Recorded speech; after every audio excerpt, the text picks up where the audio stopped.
Hello, this is Alex from MusicSequencing.com, and today I'm going to tell you about the 4 different types of microphones used in studios and when you should use each different type of microphone. So, the 4 types of microphones are dynamic microphones, large diaphragm condensers, small diaphragm condensers, and ribbon microphones. So we're going to start by looking at some dynamic microphones. So here are 2 dynamic microphones. Dynamic microphones can also be called moving coil microphones, if you're a nerd.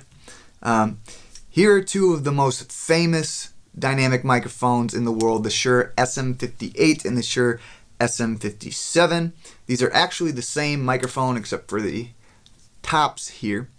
If you are on a budget and you can only buy 1 microphone, these are the microphones that you should probably get. They're only $100, but you can record pretty much anything with them.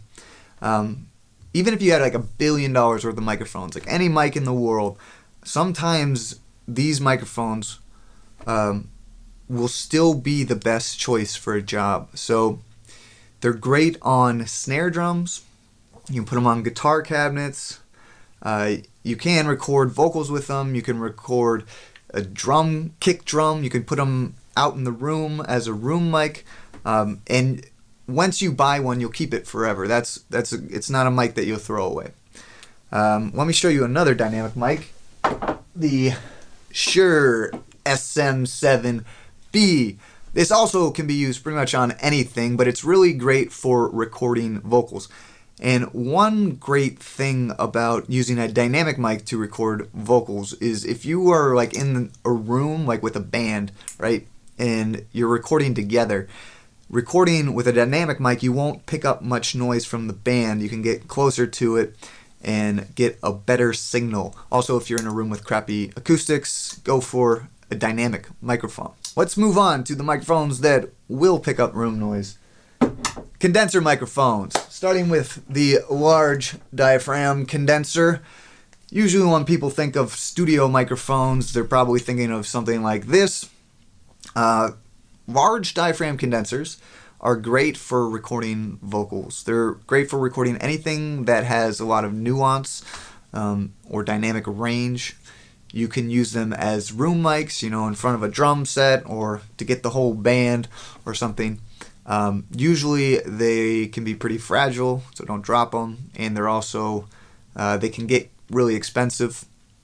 When you are using a large diaphragm condenser and you're singing into it, or you're recording a singer, you want to make sure you use a pop filter. And the reason you want to put a pop filter in front is, 1, it helps with the plosives. You don't get the p, which will when the air hits the capsule, it'll cause some low frequencies. But the other reason is, the moisture from the breath will get on the capsule, and over time you can ruin a capsule by doing it. Another quick tip, if you're recording vocals, this is nothing to do with the microphone really, but if you stick the microphone a little bit higher than the singer, they'll tilt their head up and they might actually project more. So that's just something to know.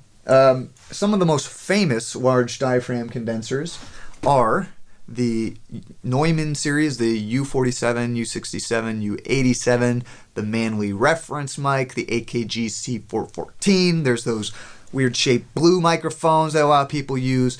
There's tons of them. And most of them sound great. If you're on a budget, there's a microphone called the Rode NT1 that a lot of people like to get. The first large diaphragm condenser I got was this Audio-Technica 4040, which I would still recommend. It's great. And this mic that I'm holding here is kind of a boutique microphone. It's made by a dude, or a company, I guess, Charter Oak in Texas, the Charter Oak SA538, and I really love this microphone. So if you're in the market, I could recommend that one. Next, let's talk about small diaphragm condensers. I don't really have any because I don't really use them, but for my purposes, it is a condenser mic, but for all intents and purposes, it's used a bit differently than the large diaphragm condensers. Small diaphragm condensers a lot of times are used for capturing things more at a distance. So like for drums, if you're recording drums, the two overhead mics, if you have two or one, would usually be a small diaphragm condenser, or will often be a small diaphragm condenser. You could also use them, like, let's say you were recording an orchestra. In the concert hall, you might put a bunch of small diaphragm condensers out in the concert hall to get the full sound of the orchestra. Sometimes you might use a small diaphragm condenser to record something up close, like a hi-hat. If you're recording drums, you might put a small diaphragm condenser right there. But, you know, there's no rules to audio engineering. It's just like, you know, whatever works. So this is kind of what people have used in the past. A couple things to know about both types of condensers, large and small, is that they usually require their own power supply or phantom power. And if you don't know, phantom power is, you know, it's usually a switch you'll find on your audio interface or your mic pre's that sends electricity to your microphone, boosting the signal. Oh, one last thing to note, British people sometimes call condenser mics capacitor mics, or maybe they always do, I don't know. They're the same thing, just so you know, capacitor mics and condenser mics. Okay, the last type of microphone is the ribbon microphone. One really important thing you should know about ribbon microphones, if you're in a studio and they have old ribbon microphones, they are extremely fragile. And if you send phantom power to them, you might destroy it, which would be very expensive and very bad. So if you are ever around ribbon microphones, be very careful what you're doing with your phantom power. Newer ribbon microphones are more robust, less likely to break, and they'll probably handle the phantom power fine, but just be aware of that with ribbon mics. Ribbon mics can have a unique sound. I would say, like, using them, it's somewhere between using a condenser mic and a dynamic mic.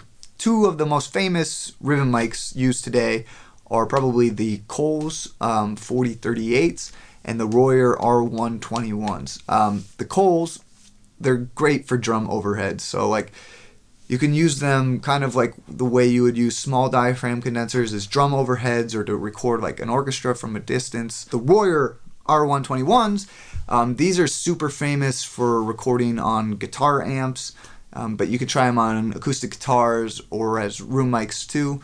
You know, no rules again. One ribbon mic that I really love, recording pianos is super hard, and there's a ribbon mic called the Apollo by Sontronics, and it's a stereo ribbon mic, so it has like two microphones in one, and you put it over a piano and it sounds like super great. I hope this video was helpful. Subscribe if you can and give it a like, and have a great day. Peace.